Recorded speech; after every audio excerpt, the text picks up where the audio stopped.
Hi,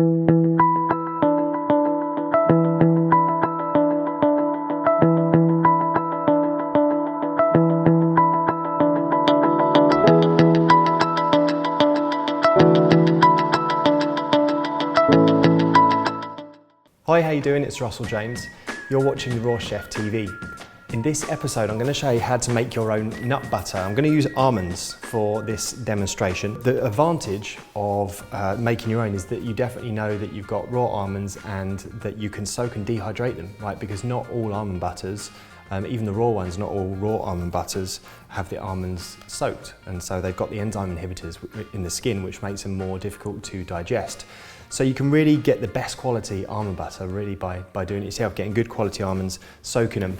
And then all you really need is a food processor, a really good quality food processor that you can leave on for about 10 minutes without it burning out. So soaked and dehydrated almonds, it really is important that they are dehydrated and they're completely dry when they go in here. So I usually do that for about 12 hours in a dehydrator. You can also do them in an oven. If you refer to the episode of the Raw Chef TV where I'll talk about doing kale chips in an oven, refer to that and you can do the almonds in the same way, okay?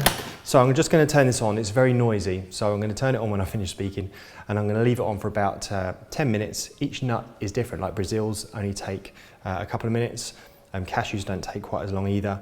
And what's going to happen is it's going to grind up and it's going to look like it's never going to turn to butter, but just leave it on with the S blade in there and I promise you it will turn to butter. So here we go.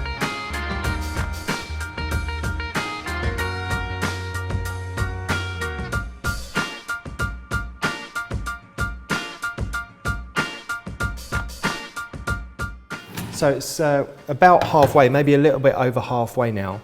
And I just wanted to show you where we're at, because what will happen after that initial noise, it will start to break down into crumb. And like I say, you'll think it's never going to turn into nut butter. It will start to clump up at the sides and stop moving around so much. So you need a spatula just to get in there with a spatula.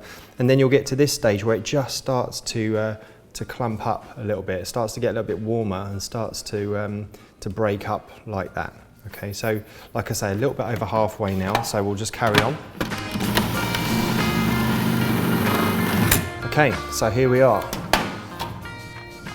It's just a little bit pasty now, but you can start to see that it's warmed up quite a lot, but that's starting to get there. We're almost there, just a little bit more, and it will get a little bit more kind of loose.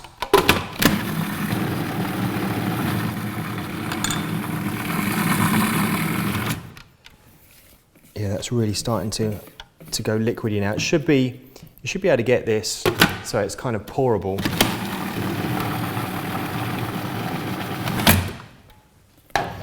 Yeah, that's looking really nice now. It's just starting to fall off the spatula. So I'll probably go for another couple of minutes more like that, but I just wanted to show you how this is going to look. And then the beautiful thing about this is that obviously you can use it in your recipes where it calls for almond butter, but you can also make almond milk out of this. And of course, you know, almond milk is great in its own right when you make it, as I've shown you how to in an earlier episode. But when you obviously when you make the almond milk, it lasts for sometimes only 2 days. It depends really how good your refrigerator is and how good your almonds were, but 2 days to 4 days in the refrigerator.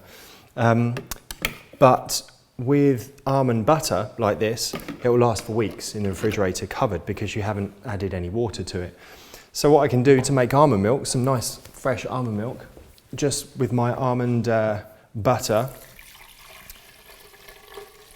a bit of water, and then you can add in, just do a bit more water, you can add in all the other bits and pieces that you would normally add, maybe a pinch of salt, just like I showed you in that earlier episode. I've actually got some salt there. You could put in a little bit of lemon juice, maybe some sweetener of choice. Optionally, I've got some liquid lecithin here that's going to emulsify the fat in there and the water so it doesn't separate. It's just an optional thing. If you can get that, it's awesome. And then just blend it up.